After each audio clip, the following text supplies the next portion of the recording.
भारत के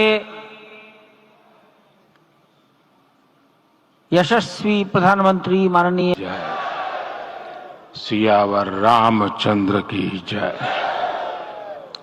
श्रद्धेय मंच, सभी संत एवं ऋषिगण, यहां उपस्थित और विश्व के कोने कोने में हम सबसे साथ जुड़े हुए सभी राम भक्त, आप सबको प्रणाम, आप सबको राम राम।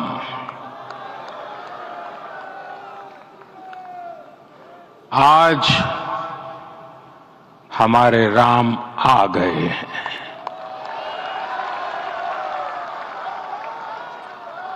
सदियों की प्रतीक्षा के बाद हमारे राम आ गए हैं।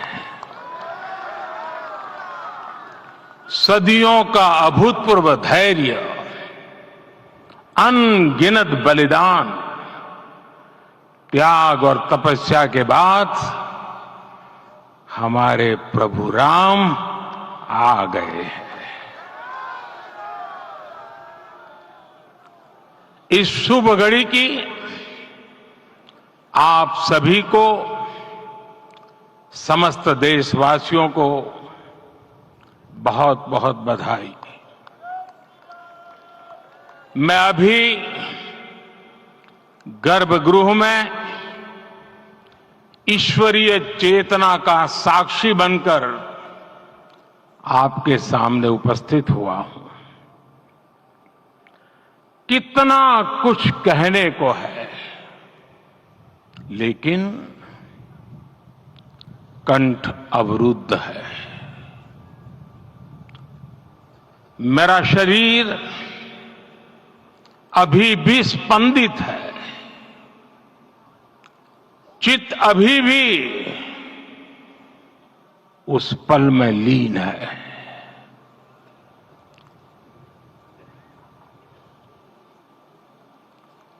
हमारे रामलला अब टेंट में नहीं रहेंगे।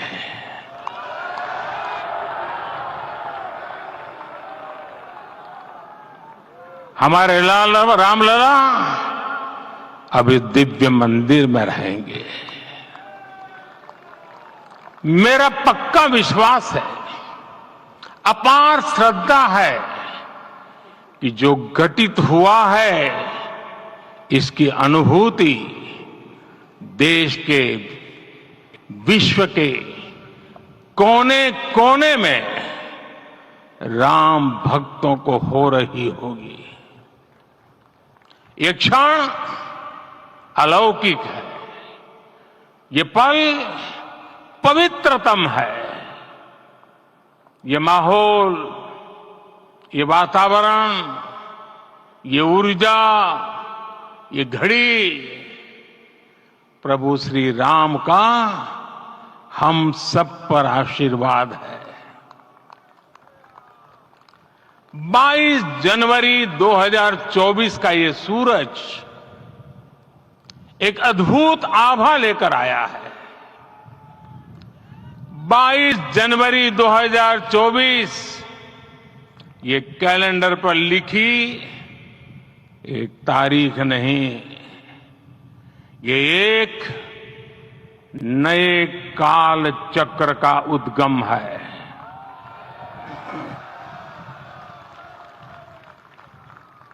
राम मंदिर के भूमि पूजन के बाद से प्रतिदिन पूरे देश में उमंग और उत्साह बढ़ता ही जा रहा था। निर्माण कार्य देख देशवासियों में हर दिन एक नया विश्वास पैदा हो रहा था। आज हमें सदियों के उस धैर्य की धरोहर मिली है। आज हमें श्री राम का मंदिर मिला है। गुलामी की मानसिकता को तोड़कर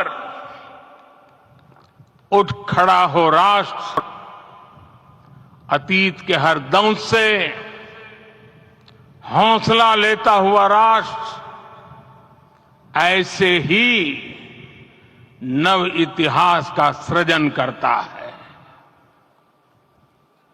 आज से 1000 साल बाद भी लोग आज की इस तारीख की, आज के इस पल की चर्चा करेंगे। और ये कितनी बड़ी राम कृपा है कि हम सब इस पल को जी रहे हैं, इसे साक्षात घटित होते देख रहे हैं। आज दिन दिशाएं, दिग दिगंत सब दिव्यता से परिपूर्ण है। ये समय सामान्य समय नहीं है। ये काल के चक्र पर सर्वकालिक शाही से अंकित हो रही अमिट स्मृति रेखाएं हैं। साथियों, हम सब जानते हैं कि जहां राम का काम होता है, वहां पवन पुत्र हनुमान अवश्य विराजमान होते हैं। इसलिए मैं राम भक्त हनुमान और हनुमान गढ़ी को भी प्रणाम करता हूं। मैं माता जानकी, लक्ष्मण जी, भरत, शत्रुघ्न सबको नमन करता हूं। मैं पावन अयोध्यापुरी और पावन सरयू को भी प्रणाम करता हूं। मैं इस पल दैवीय अनुभव कर रहा हूं कि जिनके आशीर्वाद से ये महान कार्य पूरा हुआ है। वे दिव्य आत्माएं, वे दैवीय विभूतियां भी इस समय हमारे आसपास उपस्थित है। मैं इनसे भी दिव्य चेतनाओं को भी कृतज्ञता पूर्वक नमन करता हूं। मैं आज प्रभु श्री राम से क्षमा याचना भी करता हूं। हमारे पुरुषार्थ, हमारे त्याग, तपस्या में कुछ तो कमी रह गई होगी कि हम इतनी सदियों तक ये कार्य कर नहीं पाए। आज वो कमी पूरी हुई है।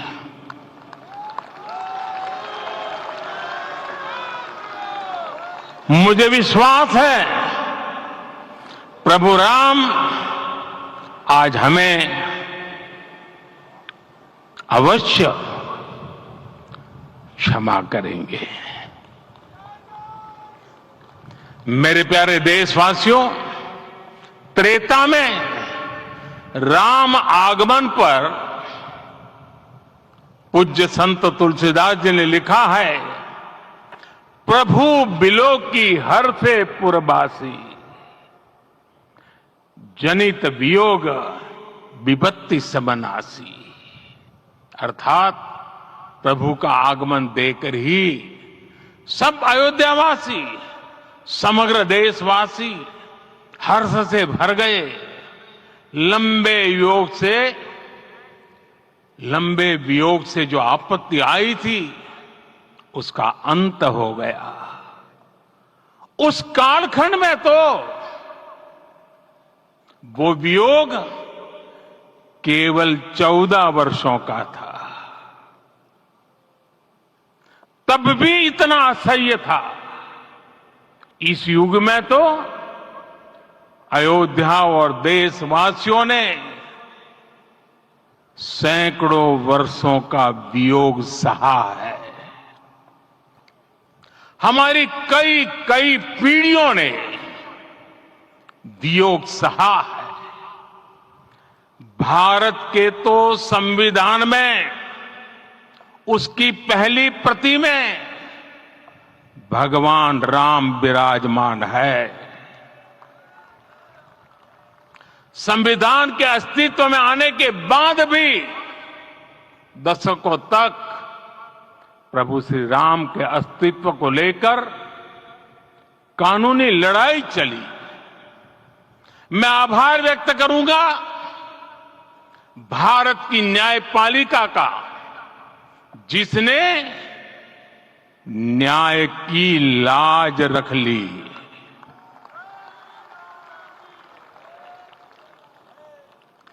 न्याय के पर्याय प्रभु राम का मंदिर भी न्यायबद्ध तरीके से ही बना। साथियों, आज गांव-गांव में एक साथ कीर्तन संकीर्तन हो रहे हैं। आज मंदिरों में उत्सव हो रहे हैं, स्वच्छता अभियान चलाए जा रहे हैं। पूरा देश आज दीपावली मना रहा है। आज शाम घर घर राम ज्योति प्रज्वलित करने की तैयारी है। कल मैं श्री राम के आशीर्वाद से धनुषकोडी में राम सेतु के आरंभ बिंदु अरिचल मुनाई पर था।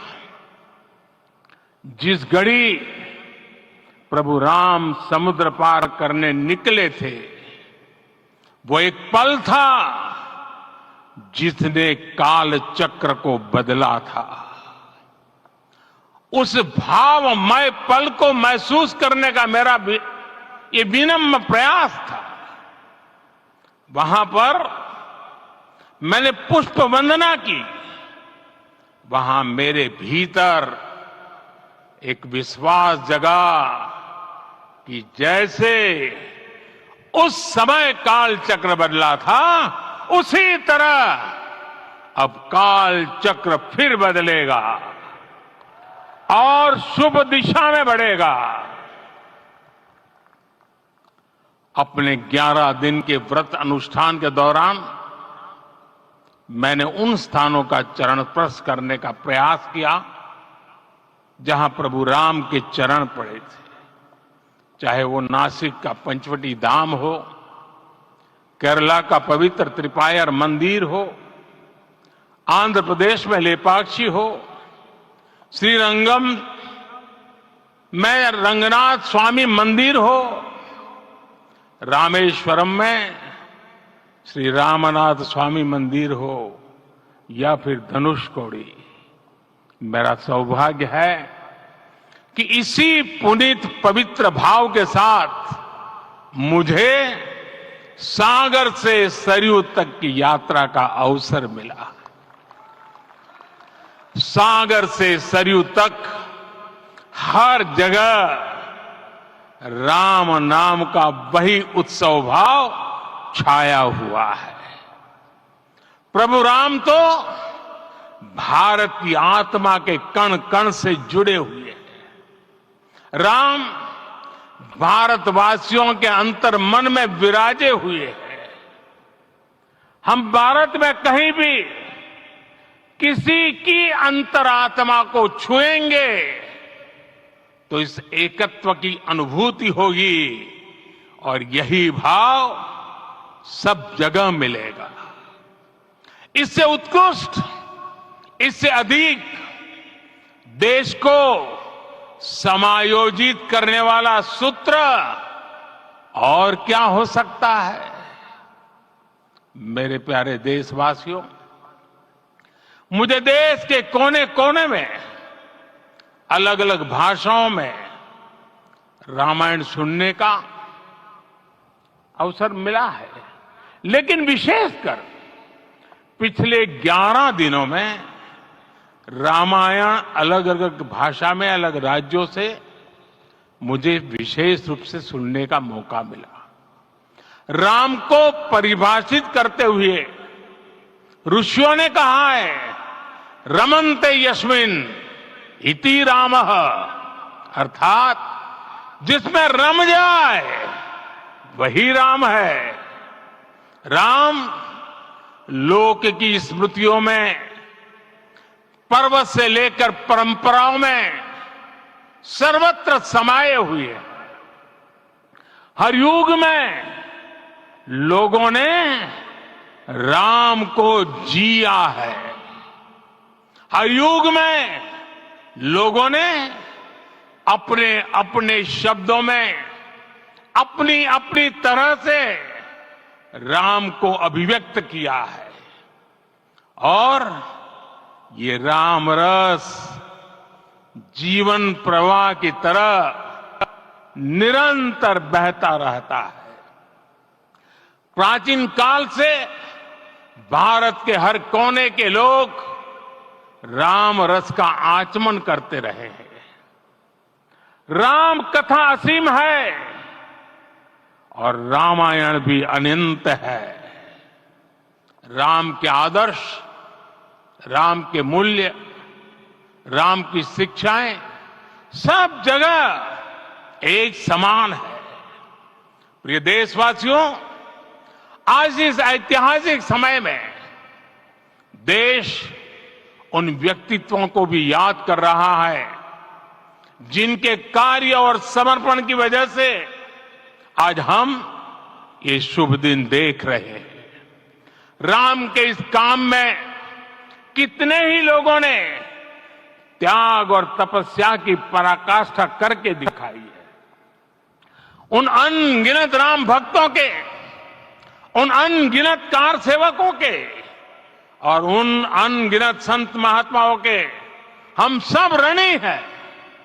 साथियों, आज का ये अवसर उत्सवता का क्षण तो है ही, लेकिन इसके साथ ही यह क्षण भारतीय समाज की परिपक्वता के बोध का भी क्षण है। हमारे लिए ये अवसर सिर्फ विजय का नहीं, विनय का भी है। दुनिया का इतिहास साक्षी है कि कई राष्ट्र अपने ही इतिहास में उलझ जाते हैं। ऐसे देशों ने जब भी अपने इतिहास की उलझी हुई गांठों को खोलने का प्रयास किया, उन्हें सफलता पाने में बहुत कठिनाई आई, बल्कि कई बार तो पहले से ज्यादा मुश्किल परिस्थितियां बन गई।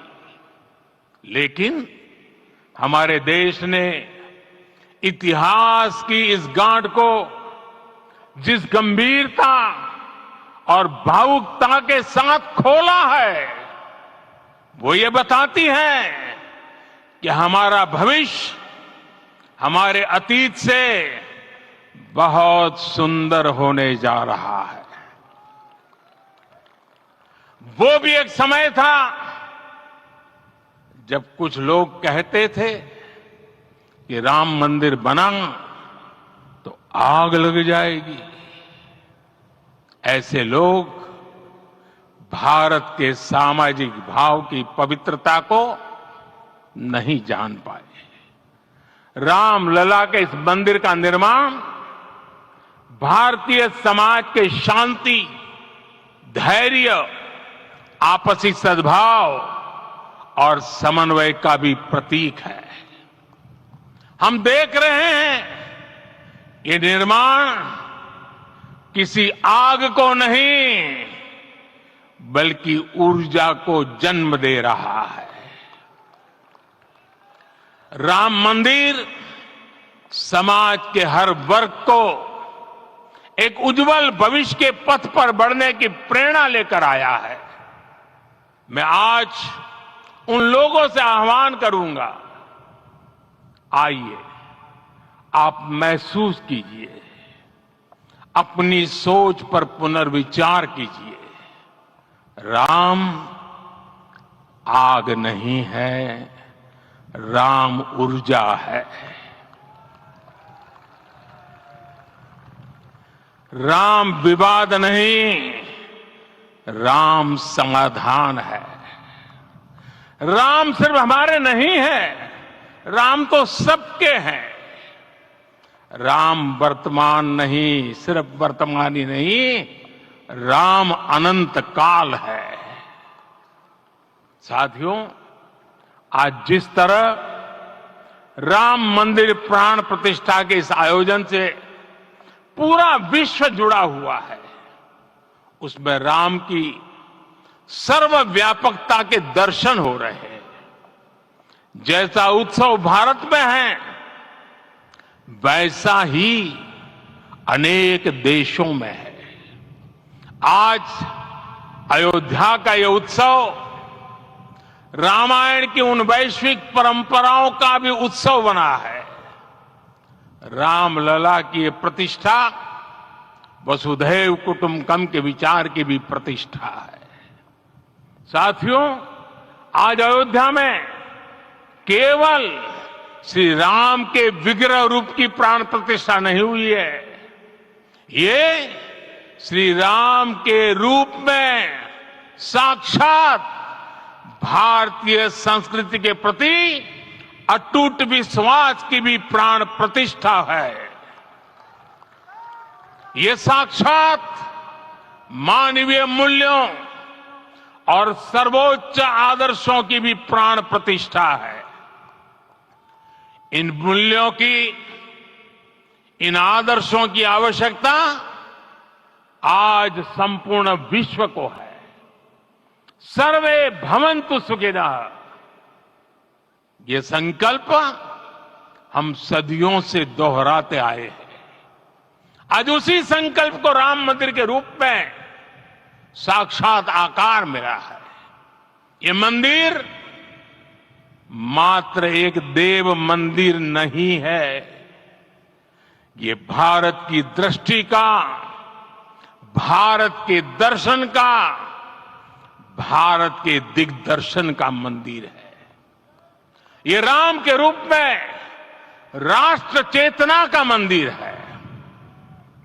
राम भारत की आस्था है, राम भारत का आधार है, राम भारत का विचार है, राम भारत का विधान है, राम भारत की चेतना है, राम भारत का चिंतन है, राम भारत की प्रतिष्ठा है, राम भारत का प्रताप है, राम प्रवाह है, राम प्रभाव है, राम नेति भी है, राम नीति भी है, राम नित्यता भी है, राम निरंतरता भी है, राम विभु है, विशद है, राम व्यापक है, विश्व है, विश्वात्मा है। और इसलिए जब राम की प्रतिष्ठा होती है तो उसका प्रभाव वर्षों या शताब्दियों तक ही नहीं होता, उसका प्रभाव हजारों वर्षों के लिए होता है। महर्षि वाल्मीकि ने कहा है, राज्यम 10 सहस्त्राणि प्राप्य वर्षाणि राघव, अर्थात राम 10,000 वर्षों के लिए राज्य पर प्रतिष्ठित हुए, यानी हजारों वर्षों के लिए राम राज्य स्थापित हुआ। जब त्रेता में राम आए थे, तब हजारों वर्षों के लिए राम राज्य की स्थापना हुई थी। हजारों वर्षों तक राम विश्व पथ प्रदर्शन करते रहे थे।